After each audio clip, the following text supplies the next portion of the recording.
just right.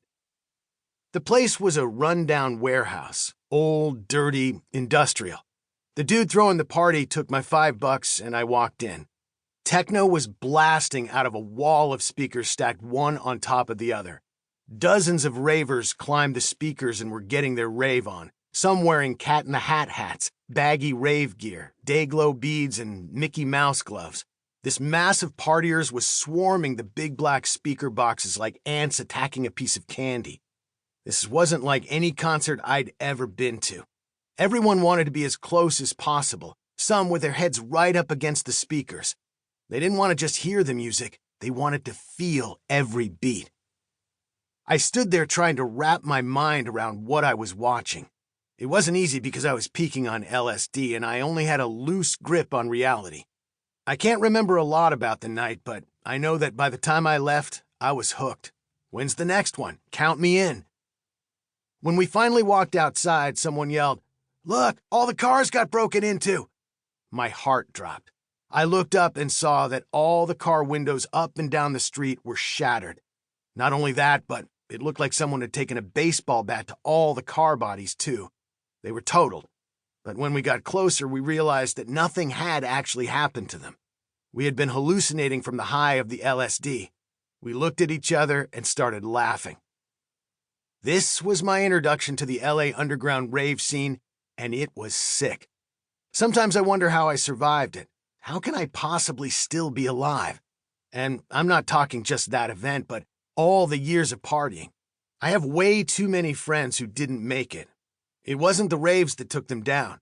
The raves were just a new place to do what we had already been doing up in the hills around the city. What took my friends down were the drugs. The acid, ecstasy, meth, booze, and cocaine, taking them individually or combining them trying to take the high to the next level. For some, the ride just got too wild. One guy I knew was up 3 days on meth. Then he took a hit of LSD, bad tripped, and jumped off a cliff.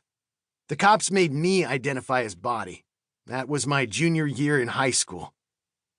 Another guy took LSD, beat up his dad, and took a dive out of a second-story window before getting arrested by the cops and put in the hospital.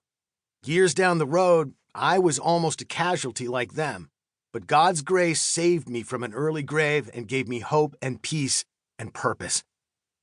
That rave was the first of many nights spent in grimy warehouses.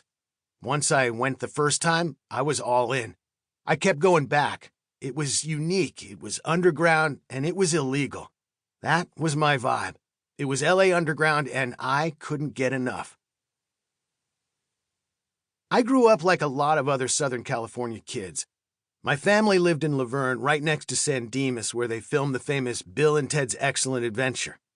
We had a condo at the beach in San Clemente where we'd spend a lot of weekends surfing and skateboarding. Home life was great. My parents loved each other and they loved my brothers and me. My dad pastored a Calvary Chapel megachurch. In every family, there are challenges. There are no families that are perfect. But mine was about as close as you could get to ideal. In the late 80s, the LA Underground was hugely creative, as it always is, and thoroughly anti-establishment. The music was in your face and raw. Groups like Minor Threat, Black Flag, Suicidal Tendencies, and Social Distortion were playing the clubs. The telephone poles lining Melrose Avenue were covered with concert flyers showing angry cartoonish figures and creative lettering. Album covers were either graphically simple or intricately designed. It was a rad time to be growing up. I was the youngest of 3. My 2 older brothers, Raoul Jr. and Shane, were deep in the skinhead, mod, and punk movements of the time. My brother Shane was in a thrashing power pop band called The Key that played gigs on the LA circuit. I remember one day Shane brought home his new girlfriend.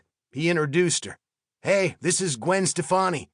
Later on, I found out her band, No Doubt, was opening for The Key.